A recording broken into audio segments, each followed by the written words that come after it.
Hello friends, welcome back to Madrid media. So നമ്മുടെ last videos തമ്മിൽ ചെറിയൊരു delay വന്നു. ഞാൻ കുറച്ച് പേഴ്സണൽ റീസൺസ് കാരണം കുറച്ച് ബിസി ആയിപ്പോയി, അതുകൊണ്ടാണ്. സോ എനിവേ ഇന്ന് നമ്മൾ വന്നിട്ടുള്ളത് റയൽ മാഡ്രിഡുമായി ബന്ധപ്പെട്ട ട്രാൻസ്ഫർ ന്യൂസുകൾ ഡിസ്കസ് ചെയ്യാൻ വേണ്ടിയിട്ടാണ്. സോ ഒബ്വിയസ്ലി മെയിൻ ന്യൂസ് നമ്മൾ നേരത്തെ വീഡിയോയിൽ ഡിസ്കസ് ചെയ്തു, കിലിയൻ എംബാപ്പയുടെ റയൽ മാഡ്രിഡ് ട്രാൻസ്ഫർ.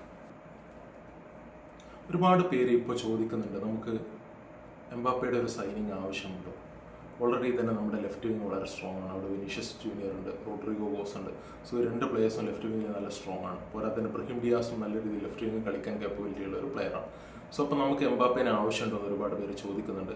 പക്ഷെ എനിക്ക് തോന്നുന്നു ലാസ്റ്റ് സീസണിൽ ജൂഡ് ബെല്ലിംഗാമിൻ്റെ ട്രാൻസ്ഫർ വന്ന സമയത്ത് ഞാൻ ഇത്തരം ഒരു ക്വസ്റ്റ്യൻ റൈസ് ചെയ്തായിരുന്നു. അതായത് നമ്മുടെ മിഡ്ഫീൽഡിൽ ഒരുപാട് ബാക്കപ്പ് ഉണ്ട്, നമ്മുടെ മിഡ്ഫീൽഡ് വളരെ സ്ട്രോങ് ആണ്. സോ നമുക്ക് ജൂഡ് ബെല്ലിംഗാമിന് ആവശ്യമുണ്ടോ എന്നുള്ളത്. പക്ഷെ നമുക്കറിയാം, ഒരു 2-3 മാസം കൊണ്ട് തന്നെ ബെല്ലിംഗാം അദ്ദേഹത്തിൻ്റെ ആ ഒരു ക്വാളിറ്റി തെളിയിച്ചു. സോ അത് അദ്ദേഹം റയൽ മാഡ്രിഡിന് എത്രമാത്രം ഇന്നവിറ്റബിൾ ആയിട്ടുള്ള ഒരു എലമെന്റ് ആണെന്ന് ഇപ്പം നമുക്കറിയാം. അതുപോലെ തന്നെ കിലിയൻ എംബാപ്പയും ഒരു ഹൈലി ക്വാളിറ്റി ഉള്ള അത്തരം ഒരു പ്ലെയറാണ്. അതുകൊണ്ട് തന്നെ അദ്ദേഹത്തിൻ്റെ ഒരു ആഗമനം നമ്മുടെ ടീമിൽ ഒരുപാട് വലിയൊരു ക്വാളിറ്റി, ഒരുപാട് വലിയൊരു ഇമ്പ്രൂവ്മെന്റ് ഉണ്ടാക്കും. തീർച്ചയായും അദ്ദേഹം അത്രയും കേപ്പബിലിറ്റി ഉള്ള ഒരു പ്ലെയറാണ്.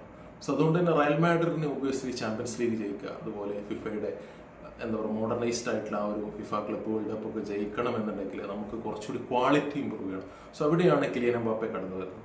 ഈ കിലിയൻ എംബാപ്പയുമായി ബന്ധപ്പെട്ട് ഒരുപാട് ന്യൂസുകൾ വരുന്നുണ്ട്. ഇപ്പോൾ റോഡ്രിഗോ ഗോസിന് ഒരുപാട് ട്രാൻസ്ഫർ ബിഡ്സ് വരുന്നുണ്ട്. ലിവർപൂൾ 120 മില്യൻ്റെ ഒരു ട്രാൻസ്ഫർ ബിഡുമായിട്ട് വന്നിട്ടുണ്ട്. ലിവർപൂൾ റോഡ്രിഗോ ഗോസിനെയാണ് അവർ മുഹമ്മദ് സലയുടെ സക്സസറായി കാണുന്നത് എന്നൊക്കെ പറയുന്നുണ്ട്. പക്ഷെ ലിവർപൂളിൻ്റെ 120 million bid Real Madrid reject ചെയ്തു എന്നാണ് വേരിയസ് മീഡിയ സോഴ്സസ് പറയുന്നത്. എന്ന് മാത്രമല്ല, നമുക്കറിയാം മാഞ്ചസ്റ്റർ സിറ്റി ഒരു സ്വാപ്പ് ഡീല് പ്രപ്പോസ് ചെയ്തു എന്ന് പറഞ്ഞു കേട്ടു. അതായത് ബെർണാഡോ സിൽവയെ പ്ലസ് ഒരു 45 മില്യണും കൂടി റോഡ്രിഗോ ഗോസിന് വേണ്ടി കൊടുക്കാം. ഒബ്വിയസ്ലി നമുക്കറിയാം, റയൽ മാഡ്രിഡ് നിരയിൽ മാഞ്ചസ്റ്റർ സിറ്റിക്കെതിരെ ഏറ്റവും നന്നായി പെർഫോം ചെയ്യുന്ന പ്ലെയറാണ് റോഡ്രിഗോ ഗോസ്. സോ ഇത്തരം ഒരു ട്രാൻസ്ഫർ വരികയാണെങ്കിൽ ഒബ്വിയസ്ലി ബെർണാഡോ സിൽവ വരുന്നതിൽ നമ്മൾ വളരെ ഹാപ്പിയാണ്. പക്ഷേ ഇപ്പോഴും റോഡ്രിഗോ ഗോസ് പോകുന്നതിൽ വലിയൊരു വിഷമം എനിക്കുണ്ട്. എനിക്ക് തോന്നുന്നു ബേസിക്കലി റോഡ്രിഗോ ഗോസ് എന്താ പറയുക, ഒരു ബിഗ് ഗെയിം പ്ലെയറാണ്. അദ്ദേഹം ആ ഒരു ഇമ്പാക്ട് സബ് എന്നുള്ള രീതിയിലും അപ്പോൾ ആ ഒരു മൊമെന്റ്സിൽ അദ്ദേഹം പുറത്തെടുക്കുന്ന പെർഫോമൻസ് നമ്മളതുപോലെ കണ്ടാണ് വിനീഷ്യസിന് ഇഞ്ചുറി പറ്റിയ സമയത്തൊക്കെ. മാത്രമല്ല, അദ്ദേഹം ഒരു അറ്റാക്കിംഗ് മിഡ്ഫീൽഡർ റോൾ, ആ ജൂഡ് ബെല്ലിംഗാം ഒക്കെ കളിക്കാൻ പോകുന്ന ആ ഒരു റോള് നല്ല രീതിയിൽ ഹാൻഡിൽ ചെയ്യാൻ പറ്റുന്ന ഒരു പ്ലെയറാണ്. അതുപോലെ നെയ്മറിന് number 10 jersey Brazil national team കൊടുത്തത് റോഡ്രിഗോക്കാണ്. ആ ഒരു കാര്യം നമ്മൾ മനസ്സിലാക്കേണ്ടതായിട്ടുണ്ട്. അത് ബ്രസീലിന് ആ ഒരു ലെജൻഡറി നമ്പർ 10 അദ്ദേഹം റയൽ മാഡ്രിഡിന്റെ പാർട്ടായി തന്നെ നിൽക്കുക എന്നുള്ളത് നമുക്കൊക്കെ വളരെയേറെ സന്തോഷം നൽകുന്ന ഒരു സാധ്യതയാണ്. സോ അതുകൊണ്ട് തന്നെ റോഡ്രിഗോ ഗോസിനെ കീപ്പ് ചെയ്യണമെന്ന് തന്നെയാണ് എൻ്റെ ഒപ്പീനിയൻ. ഈവൻ ബെർണാഡോ സിൽവയെക്കാളുമേറെ ഞാൻ ഈ ഒരു സമയത്ത് വാല്യൂ കൊടുക്കുന്നത് റോഡ്രിഗോ ഗോസിനാണ്. പക്ഷെ അപ്പോഴും അദ്ദേഹത്തിന് എവിടെ കളിപ്പിക്കും എന്നുള്ളൊരു ചോദ്യം ബാക്കി നിൽക്കുകയാണ്. നമുക്കറിയാം 4-4-2 ഫോർമേഷനുമായിട്ട് സ്റ്റിക്ക് ചെയ്യാൻ തന്നെയാണ് പോസിബിലിറ്റി. കാരണം ആഞ്ചലോട്ടി വളരെയേറെ സക്സസ്ഫുൾ ആയിട്ടുള്ള ഒരു ഫോർമേഷനാണ്. മാത്രമല്ല, നമ്മൾ 4-4-2 കളിക്കുന്ന സമയത്ത് ആ ഒരു കമവിംഗ ലെഫ്റ്റ് വിങ്ങിലേക്ക് വരുന്ന സമയത്ത് നമ്മുടെ ലെഫ്റ്റ് ബാക്കിന് നല്ല സപ്പോർട്ട് കിട്ടുന്നു. വാൽവറുടെ ആ ഒരു റൈറ്റ് വിങ്ങിലേക്ക് വരുന്ന സമയത്ത് നമ്മുടെ റൈറ്റ് ബാക്കിന് നല്ല സപ്പോർട്ട് കിട്ടുന്നു. സോ വളരെ നല്ലൊരു ഓപ്ഷനാണ് ഈ 4-4-2 ഫോർമേഷൻ മാറ്റാനുള്ള പോസിബിലിറ്റി വളരെയേറെ കുറവാണ്. സോ അപ്പോൾ റോഡ്രിഗോ എവിടെ കളിക്കും എന്നുള്ള ക്വസ്റ്റ്യൻ അവിടെ നിൽക്കുന്നുണ്ട്. നമുക്കറിയാം എംബാപ്പെ വിനീഷ്യസ് ഒബ്വിയസ്ലി സ്റ്റാറ്റസ് ആണ്. സോ ആ ഒരു പ്രോബ്ലം അവിടെയുണ്ട്. എന്നിരുന്നാലും ഈ ഒരു റോഡ്രിഗോ ഗോസിൻ്റെ കാര്യത്തിൽ തീരുമാനം ഒരു സീസൺ കൂടെ കഴിഞ്ഞിട്ട് എടുക്കുന്നതായിരിക്കും നല്ലത് എന്ന് തോന്നുന്നു. പക്ഷെ ആ സമയത്ത് ഇത്രയും നല്ല ട്രാൻസ്ഫർ ഓപ്ഷൻസ് ഉണ്ടാവുമോ എന്നൊരു സംശയമാണ്. മറ്റൊരു കാര്യമെന്ന് പറയുന്നത് 1.5 മില്യൺ യൂറോസിന് റയൽ മാഡ്രിഡ് ജോസേലുവിനെ വാങ്ങിക്കുന്നുണ്ട്. അപ്പോൾ എസ്പാനിയോളിൽ നിന്ന് ജോസേലുവിനെ തിരിച്ചു കൊണ്ടുവരികയാണ്. നമുക്കറിയാം ജോസേലുവിൻ്റെ ആ ഒരു പെർഫോമൻസ് ഒബ്വിയസ്ലി ആ ചാമ്പ്യൻസ് ലീഗ് സെമിഫൈനലിൽ ബയണിനെതിരെയുള്ള പെർഫോമൻസ് ഒക്കെ ഒരു വളരെ നല്ലൊരു പെർഫോമൻസ് ആണ്. എന്താ പറയുക, ജോസേലുവിൻ്റെ ഒരു കരിയർ ഒരു ഫുൾ സർക്കിൾ പോലെയാണ് പറയാറ്. അദ്ദേഹം 2010 റയൽ മാഡ്രിഡിന് വേണ്ടി ഡെബ്യൂട്ട് ചെയ്തു. പിന്നീട് ഒരുപാട് രാജ്യങ്ങളിൽ പോയി കളിച്ചു. ഇംഗ്ലണ്ടിലും ജർമ്മനിയിലും ഹൊഫൻഹൈമിന് വേണ്ടി കളിച്ചു, സ്റ്റോക്ക് സിറ്റിക്ക് വേണ്ടി കളിച്ചു. ഇങ്ങനെ ഒരുപാട് ക്ലബ്ബുകൾക്ക് വേണ്ടി കളിച്ച് അവസാനം അദ്ദേഹം ആ ഒരു സർക്കിൾ കംപ്ലീറ്റ് ചെയ്തുകൊണ്ട് തൻ്റെ സ്റ്റാർട്ടിംഗ് പോയിന്റ് റയൽ മാഡ്രിഡിൽ തന്നെ തിരിച്ചു വരികയുണ്ടായത്. എന്നിട്ട് മാത്രമല്ല, ക്ലബിന് വേണ്ടി ഒരു അവിസ്മരണീയമായ ഒരു നിമിഷം സമ്മാനിക്കേണ്ടി. സോ അത് നമ്മളെ സംബന്ധിച്ചിടത്തോളം ഒരു നമ്മളിൽ ഒരാൾ എന്നുള്ള രീതിയിൽ റയൽ മാഡ്രിഡ് ഫാൻസിൻ്റെ ഒരു പാർട്ടാണ്. ശരിക്കും പറഞ്ഞാൽ റയൽ മാഡ്രിഡ് പ്ലേയേഴ്സിനേക്കാളും ഏറെ നമ്മൾ ഫാൻസിനെ റെപ്രസെൻറ്റ് ചെയ്ത ഒരാളാണ് ജോസേലു. സോ അദ്ദേഹം റയൽ മാഡ്രിഡിൽ കണ്ടിന്യൂ ചെയ്യുന്നതും 1.5 മില്യണിന് ജോസേലുവിനെ പയ്യാന്നാകുന്ന ഒരു ഷ്രൂഡ് ബിസിനസ്സാണ്. വളരെ നല്ലൊരു ബിസിനസ് ഡീലാണ് ഫ്ലോറന്റീനോ പെരസിൻ്റെ. വളരെയേറെ സന്തോഷമുണ്ട് ജോസേലു കണ്ടിന്യൂ ചെയ്യുന്നത്. ഇനി നമുക്ക് ഡിസ്കസ് ചെയ്യേണ്ടത് റയൽ മാഡ്രിഡിൻ്റെ മെയിൻ വീക്ക്നെസ് എന്ന് പറഞ്ഞാൽ ഒരു ഫുൾ ബാക്ക് ഏരിയാസാണ്. മെയിൻലി ആ ഒരു left back and right back areas. ഇനി ലെഫ്റ്റ് ബാക്കിനെ പറ്റി പറയുകയാണെന്നുണ്ടെങ്കിൽ നമ്മൾ പറഞ്ഞു കേൾക്കുന്നതാണ് മിഗ്വൽ ഗുട്ടറസിനെ കൊണ്ടുവരാൻ വേണ്ടി റയൽ മാഡ്രിഡ് ശ്രമിക്കുന്നുണ്ട്. മാഞ്ചസ്റ്റർ യുണൈറ്റഡ് 2017 തൊട്ട് മിഗ്വൽ ഗുട്ടറസിൻ്റെ പിന്നിലുണ്ട്. അന്ന് 16 വയസ്സുകാരനായ മിഗ്വൽ ഗുട്ടറസിനെ കൊണ്ടുവരണമെന്ന് അന്നത്തെ മാഞ്ചസ്റ്റർ യുണൈറ്റഡ് കോച്ചായ ജോസെ മൊറീഞ്ഞോ മാഞ്ചസ്റ്റർ യുണൈറ്റഡിനോട് ആവശ്യപ്പെട്ടു എന്നാണ് പറഞ്ഞു കേൾക്കുന്നത്. സോ മാഞ്ചസ്റ്റർ യുണൈറ്റഡ് ഒരുപാട് കാലമായി മിഗ്വൽ ഗുട്ടറസിൻ്റെ പിന്നിലുണ്ട്. പക്ഷേ റയൽ മാഡ്രിഡിന് നമുക്കറിയാം മിഗ്വൽ ഗുട്ടറസിന് 2028 വരെ ജിറോണയുമായി കോൺട്രാക്ട് ബാക്കിയുണ്ട്. പക്ഷേ റയൽ മാഡ്രിഡിന് ഒരു 8 മില്യൻ്റെ ബൈബാക്ക് ക്ലോസ് അവിടെയുണ്ട്. So most of the rumours Madrid based ആയിട്ടുള്ള ജേർണലിസ്റ്റുകൾ എല്ലാവരും തന്നെ പറയുന്നത് ഇവിടെ അൽഫോൺസോ ഡേവിസിൻ്റെ ഡീല് എന്ത് തന്നെ ആയാലും റയൽ മാഡ്രിഡ് മിഗ്വൽ ഗുട്ടറസിനെ തീർച്ചയായും തിരിച്ചു കൊണ്ടുവരാനാണ് ശ്രമിക്കുന്നത് എന്നുള്ളതാണ്. സോ മിഗ്വൽ ഗുട്ടറസ് ഈ വർഷത്തെ ജിറോണയുടെ ഈ ഒരു ലാലിഗ ക്യാമ്പയിൻ്റെ ഒരു ഫാന്റാസ്റ്റിക് ലാലിഗ ക്യാമ്പയിൻ്റെ ഒരു മെയിൻ സ്റ്റാർ തന്നെയായിരുന്നു. അദ്ദേഹത്തിന് തിരിച്ചു കൊണ്ടുവരണം എന്ന് തന്നെയാണ് നമ്മൾ ഫാൻസ് എല്ലാവരും ആഗ്രഹിക്കുന്നത്. കാരണം നമുക്കറിയാം അദ്ദേഹം ഒരു ലാ ഫാബ്രിക്ക പ്ലെയറാണ്. സോ ലാ ഫാബ്രിക്ക പ്ലെയേഴ്സ് തിരിച്ചു വരണം നമ്മളെല്ലാവരും ആഗ്രഹിക്കുന്നുണ്ട്. പിന്നെ ഒരുപാട് പേര് ചോദിക്കുന്ന കാര്യം അൽഫോൺസോ ഡേവിസ് ഡീൽ എന്തായി. ഈ അൽഫോൺസോ ഡേവിസ് ഡീൽ ഇപ്പോൾ ഒരു ഒരു പെൻഡിങ് സിറ്റുവേഷൻ പോലെയാണ് ഉള്ളത്. ഈ ഡേവിസിന്റെ ഡീലിന്റെ പ്രോബ്ലം എന്താണെന്ന് വെച്ച് കഴിഞ്ഞാൽ ബയൺ മ്യൂണിക്ക് ചോദിക്കുന്നത് 50 മില്യൺ ഒക്കെയാണ്. പക്ഷെ റയൽ മാഡ്രിഡ് പറയുന്നതാണ് അടുത്ത സമ്മറിൽ കോൺട്രാക്ട് എക്സ്പയർ ആയി പോകുന്ന ഒരു പ്ലെയറിന് 50 മില്യൺ കൊടുക്കേണ്ട ആവശ്യമില്ല. 30 മില്യൺ അപ്പുറത്തേക്ക് അൽഫോൺസോ ഡേവിസിന് വേണ്ടി പോകാൻ റയൽ മാഡ്രിഡ് തയ്യാറല്ല എന്നുള്ളതാണ് യാഥാർത്ഥ്യം. അറ്റാക്കിങ്ങിൽ അൽഫോൺസോ ഡേവിസ് ഒരുപാട് ഇമ്പ്രൂവ്മെന്റ്സ് ഉള്ള ഒരു പ്ലെയർ ആണെങ്കിലും തന്നെ നമുക്കറിയാം ഫെർലാൻ മെൻഡിയുടെ ഈ ഒരു സീസണിൽ ഡിഫൻസീവ് സോളിഡിറ്റി, സോ അത് വളരെ ഇമ്പോർട്ടൻ്റ് ആണ്. നമ്മൾ ആൻസലോട്ടി വളരെ ഹൈലി ഫെർലാൻ മെൻഡിയെ റേറ്റ് ചെയ്യുന്നുണ്ട്. അതല്ല അൽഫോൺസോ ഡേവിസിന്റെ ഒരു കരിയർ നമ്മൾ എടുത്തു പോകുകയാണെങ്കിൽ ഒരു 2019 ശേഷം വലിയൊരു ഇമ്പ്രൂവ്മെന്റ് ഒന്നും അദ്ദേഹത്തിന്റെ ഒരു ഗെയിം റീഡിങ്ങിലോ അല്ലെങ്കിൽ ഓവറോൾ ഗെയിം പ്ലേയിലോ ഉണ്ടായിട്ടില്ല. സോ റയൽ മാഡ്രിഡ് പറയുന്ന ഞങ്ങൾ മാക്സിമം 30 മില്യൺ മാത്രമേ അൽഫോൺസോ ഡേവിസിന് വേണ്ടി മുടക്കാൻ വേണ്ടി തയ്യാറായിട്ടുള്ളൂ. അതുപോലെ അൽഫോൺസോ ഡേവിസിന്റെ കോൺട്രാക്ട് അടുത്ത സീസണിൽ എക്സ്പയർ ആവും. സോ റയൽ മാഡ്രിഡ് വിചാരിക്കുന്നത് എന്താണെന്ന് വെച്ച് കഴിഞ്ഞാൽ ബയേൺ അൽഫോൺസോ ഡേവിസിനെ വിൽക്കാൻ നിർബന്ധിതമാവും എന്നുള്ളതാണ്. കാരണം അല്ലെങ്കിൽ അദ്ദേഹം അടുത്ത സീസണിൽ ഫ്രീ ട്രാൻസ്ഫർ ആയി പോകുന്നതാണ്. സോ ഇവിടെ അൽഫോൺസോ ഡേവിസും ബയേണും തമ്മിലൊരു ക്ലാഷ് നടക്കുന്നുണ്ട്. ഡേവിസ് ഇപ്പോൾ ചോദിക്കുന്നത് അറ്റ്ലീസ്റ്റ് ഒരു 16 മില്യൺ പെർ ആനം സാലറി എങ്കിലും കിട്ടണം എന്നുള്ളതാണ്. പക്ഷെ ബയേൺ മാക്സിമം 13 മില്യൺ മാത്രമേ ഓഫർ ചെയ്യാൻ റെഡി ആയിട്ടുള്ളൂ. സോ അത്തരമൊരു പ്രോബ്ലം അവിടെയുണ്ട്. പക്ഷേ ഈ ഒരു അൽഫോൺസോ ഡേവിസിന് ഫ്രീ ട്രാൻസ്ഫർ ആവാൻ വേണ്ടി നമ്മൾ വെയിറ്റ് ചെയ്താലുള്ള പ്രശ്നം എന്താണെന്ന് വെച്ചാൽ ബയേൺ ഒരുപക്ഷെ അൽഫോൺസോ ഡേവിസിന് ബെഞ്ചിൽ ഇരുത്തും. മാത്രമല്ല മറ്റ് ക്ലബ്ബുകൾ ഇപ്പോൾ മാഞ്ചസ്റ്റർ യുണൈറ്റഡ് ഒക്കെ പോലുള്ള ക്ലബ്ബുകൾ ചിലപ്പോൾ ബെറ്റർ ഓഫേഴ്സുമായിട്ട് വരാൻ വേണ്ടിയുള്ള പോസിബിലിറ്റി ഉണ്ട്. സോ അതൊരു മേജർ പ്രോബ്ലമാണ് റയൽ മാഡ്രിഡിനെ സംബന്ധിച്ചിടത്തോളം. ഇനി നമുക്ക് ഡിസ്കസ് ചെയ്യാനുള്ളത് ആ റയൽ മാഡ്രിഡിന്റെ റൈറ്റ് ബാക്ക് പൊസിഷനെ പറ്റിയാണ്.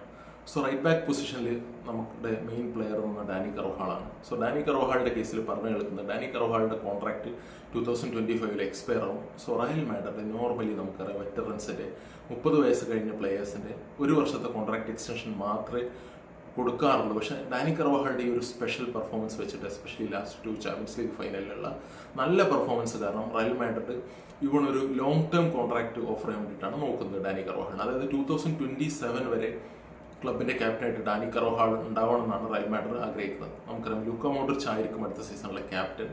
എന്നിരുന്നാലും ലൂക്ക മോഡ്രിച്ച് ഇപ്പോൾ ഫുൾ മിനിറ്റ്സ് കളിക്കാത്തത് കൊണ്ട് തന്നെ ക്ലബിലൊരു മോസ്റ്റ് ഓഫ് ദ ടൈം ക്യാപ്റ്റന്റെ ആംബാൻഡ് ഏന്തിക്കൊണ്ട് ക്ലബിനെ മിക്കവാറും മാച്ചസിലൊക്കെ നയിക്കേണ്ടത് ഡാനി കർവഹാളാണ്. സോ ഡാനി കർവഹാളിനെ 2 സീസൺ കൂടെ എക്സ്റ്റെൻഡ് ചെയ്യണം എന്നുള്ളതാണ് റയൽ മാഡ്രിഡിന്റെ ആഗ്രഹം. ഇത് റയൽ മാഡ്രിഡിന്റെ ഹിസ്റ്ററിയിൽ തന്നെ ഭയങ്കര റെയറായിട്ട് സംഭവിക്കുന്ന ഒരു കാര്യമാണ്. അത് തന്നെ ഡാനി കർവഹാളിന്റെ ഒരു ഇമ്പോർട്ടൻസ്, ക്ലബിന് എത്രമാത്രം ഇമ്പോർട്ടൻ്റ് ആണ് ഡാനി കർവഹാൾ എന്ന് വിളിച്ചു പോകുന്നൊരു സംഭവമാണ്. നമുക്കറിയാം ഡാനി കർവഹാൾ ഒരുപാട് ഇഞ്ചുറീസ് ഉണ്ടായിരുന്ന ഒരു പ്ലെയർ ആയിരുന്നു. പിന്നീട് അദ്ദേഹം ഒരു ന്യൂട്രീഷനിസ്റ്റിനെ കണ്ടിട്ട് അദ്ദേഹം തന്റെ ഡയറ്റൊക്കെ ഒന്ന് ക്രമീകരിച്ചു, ഗ്ലൂട്ടൻ ഫ്രീ ഡയറ്റ് ഉണ്ടാക്കി. കർവഹാള് ഗ്ലൂട്ടൻ ഇൻടോളറൻ്റ് ഒന്നും ആയിരുന്നില്ല. പക്ഷെ അദ്ദേഹത്തിന് ഗ്ലൂട്ടൻ കഴിക്കുന്ന സമയത്ത് ഇൻഫ്ലമേഷൻ ഉണ്ടാവുന്നു, അത് അദ്ദേഹത്തിന് പരിക്ക് കൂടുന്നത് കാരണമായി എന്നൊക്കെ ഡാനി കർവഹാൾ പറയുന്നത്. സോ നമുക്കറിയാം ഈ ഒരു ലാസ്റ്റ് സീസണിൽ ആകെ 2 മാച്ച് മാത്രമാണ് ഡാനി കർവഹാൾ മിസ് ചെയ്തത്. കഴിഞ്ഞ സീസണിൽ എനിക്ക് തോന്നുന്നു ഏതാണ്ട് 4-5 മാച്ച് മിസ് ചെയ്തു. സോ ഡാനി കർവഹാൾ പണ്ടൊക്കെ നമുക്കറിയാം ഒരുപാട് ഇഞ്ചുറി പ്രോൺ ആയിരുന്ന ഒരു പ്ലെയർ ആണ്. അദ്ദേഹത്തിൻ്റെ ആ ഒരു ന്യൂട്രീഷനും അദ്ദേഹത്തിൻ്റെ ആ ഒരു ഫിറ്റ്നസ്സും മൂലം അദ്ദേഹം എന്തുമാത്രം വലിയൊരു ഇമ്പ്രൂവ്മെൻ്റ് ആണ് തൻ്റെ ഗെയിമിൽ ഉണ്ടാക്കിയിരിക്കുന്നത് എന്നുള്ളത് വളരെ സ്തുതിയർഹമായ ഒരു വസ്തുതയാണ്. സോ ഡാനി കർവഹാളിന് വലിയൊരു കോൺട്രാക്ട് കൊടുക്കാനാണ് റയൽ മാഡ്രിഡ് ഉദ്ദേശിക്കുന്നത്. മാത്രമല്ല കർവഹാള് തീർച്ചയായും നമ്മുടെ ഒരു ക്യാപ്റ്റനാണ്. മാത്രമല്ല ഒരു ലാ ഫാബ്രിക്കയിൽ നിന്നുള്ള ഒരാൾ ക്യാപ്റ്റനായിട്ട് വരികയാണ്. നമ്മൾ ആലോചിക്കണം 12ാം വയസ്സ് തൊട്ട് ഡാനി കർവഹാൾ റയൽ മാഡ്രിഡിനെ ചുറ്റിപ്പറ്റിയുണ്ട്. സോ അത്തരം ഒരു പ്ലെയർ നമ്മുടെ ക്യാപ്റ്റനായിട്ട് വരുമ്പോൾ അദ്ദേഹം ക്ലബിൽ തുടരുമ്പോൾ അത് വളരെ വളരെ സന്തോഷം ഉണ്ടാക്കുന്ന ഒരു കാര്യമാണ്. ഇനി ഡാനി കർവഹാളിന് ഒരു ഓൾട്ടർനേറ്റീവ് എന്നുള്ള രീതിയിൽ റയൽ മാഡ്രിഡ് കൺസിഡർ ചെയ്യുന്ന ഒരു പ്ലെയർ എന്ന് പറയുന്നത് ബ്രസീലിലെ യാൻ കൂട്ടയാണ്. അപ്പോൾ യാൻ കൂട്ടോയുടെ കേസിൽ റയൽ മാഡ്രിഡ് കരുതുന്നത് എന്താണെന്ന് വെച്ചാൽ യാൻ കൂട്ടോ ഒരു റിലേറ്റീവ്ലി യങ് പ്ലെയറാണ്. നമുക്കറിയാം ഒരു 21-22 ഇയേഴ്സ് മാത്രമേ ഉള്ളൂ യാൻ കൂട്ടോക്ക്. സോ യാൻ കൂട്ടോനെ ഏത് വിധേനയും മാഞ്ചസ്റ്റർ സിറ്റിയിൽ നിന്ന്, നമുക്കറിയാം മാഞ്ചസ്റ്റർ സിറ്റിയുടെ പ്ലെയറാണ് ശരിക്കും യാൻ കൂട്ടോ. അദ്ദേഹം ലോണിൽ ജിറോണക്ക് വേണ്ടിയാണ് കളിക്കുന്നത്, പക്ഷേ അദ്ദേഹം ആക്ച്വലി മാഞ്ചസ്റ്റർ സിറ്റിയുടെ പ്ലെയറാണ്. സോ നമുക്കറിയാം ബ്രഹീം ഡിയാസിനെ സിറ്റിയിൽ നിന്ന് കൊണ്ടുവന്ന പോലെ തന്നെ യാൻ കൂട്ടോ ഇനി സിറ്റിയിൽ നിന്ന് കൊണ്ടുവരാനാണ് റയൽ മാഡ്രിഡ് നോക്കുന്നത്. യാൻ കൂട്ടോക്ക് ഇനി അദ്ദേഹത്തിന്റെ കോൺട്രാക്റ്റിൽ 1 വർഷം മാത്രമേ ബാക്കിയുള്ളൂ. അപ്പോൾ യാൻ കൂട്ടോനെ റയൽ മാഡ്രിഡിലേക്ക് വരാൻ വേണ്ടി കൺവിൻസ് ചെയ്യാൻ വേണ്ടി വിനീഷ്യസ് ജൂനിയർ നമ്മുടെ നമ്പർ 7 ഒരുപാട് എഫേർട്ട് എടുക്കുന്നുണ്ട് എന്നാണ് കേട്ടത്. സോ അങ്ങനെ ഫോബ്സ് ഒക്കെ റിപ്പോർട്ട് ചെയ്യണ്ടായി. സോ തീർച്ചയായും കർവഹാളിൻ്റെ ഒരു ബാക്കപ്പ് എന്നുള്ള രീതിയിൽ യാൻ കൂട്ടോ റയൽ മാഡ്രിഡിലേക്ക് വരട്ടെ. അപ്പോൾ കർവഹാൾ 2-3 വർഷത്തിന് ശേഷം പോവുകയാണെങ്കിൽ ഒരു ലോങ് ടേം റീപ്ലേസ്മെന്റ് ആയിട്ട് യാൻ കൂട്ടോനെയാണ് റയൽ മാഡ്രിഡ് കാണുന്നത്. യാൻ കൂട്ടോ നമുക്ക് ഒഫൻസീവ്ലി വളരെ അടിപൊളിയായിട്ടുള്ളൊരു റൈറ്റ് ബാക്കാണ്, പക്ഷെ അദ്ദേഹത്തിന് കുറച്ച് ഡിഫൻസീവ് വൾണറബിലിറ്റീസ് ഉണ്ട്. പ്രോബബ്ലി ഇത് നമുക്ക് റയൽ മാഡ്രിഡിൽ വരുന്ന സമയത്ത്, അതുപോലെ പ്ലെയർ അദ്ദേഹത്തിൻ്റെ ഒരു പ്രൈം ഏജിലേക്ക് കടക്കുന്ന സമയത്ത് ഒബ്വിയസ്ലി അത്തരം ഇഷ്യൂസ് ഒരുപാട് കുറയാൻ വേണ്ടിയുള്ള ഒരു പോസിബിലിറ്റി ഉണ്ട്. ഇനി നമുക്ക് സംസാരിക്കേണ്ട റയൽ മാഡ്രിഡിൻ്റെ ഒരു പ്രോബ്ലമാറ്റിക് പൊസിഷൻ എന്ന് പറയുന്നത് സെൻട്രൽ ബാക്ക് പൊസിഷനാണ്. അവിടെ നമുക്കറിയാം, അവിടെ നമ്മുടെ ഇപ്പോഴത്തെ 4ാമത്തെ സെൻട്രൽ ബാക്ക് ചോയ്സ് എന്ന് പറയുന്നത് ഒറേലിയൻ ചുവമേനിയാണ്. അത് അലബയും മിലിറ്റാവും റൂഡിഗറും കഴിഞ്ഞ് കഴിഞ്ഞാൽ പിന്നെ ഒറേലിയൻ ചുവമേനിയാണ് 4ാമത്തെ ഓപ്ഷൻ എന്നൊക്കെ പറയുന്നുണ്ട്. നാച്ചോ ഫെർണാണ്ടസ് ക്ലബ്ബ് വിട്ടുപോകുന്നതാണ് ആദ്യം പറഞ്ഞിരുന്നത്, പക്ഷെ അദ്ദേഹം സ്റ്റേ ചെയ്യാനുള്ളൊരു പോസിബിലിറ്റി തുറന്നു വരുന്നുണ്ട്. സോ അത് നല്ലൊരു ന്യൂസാണ്.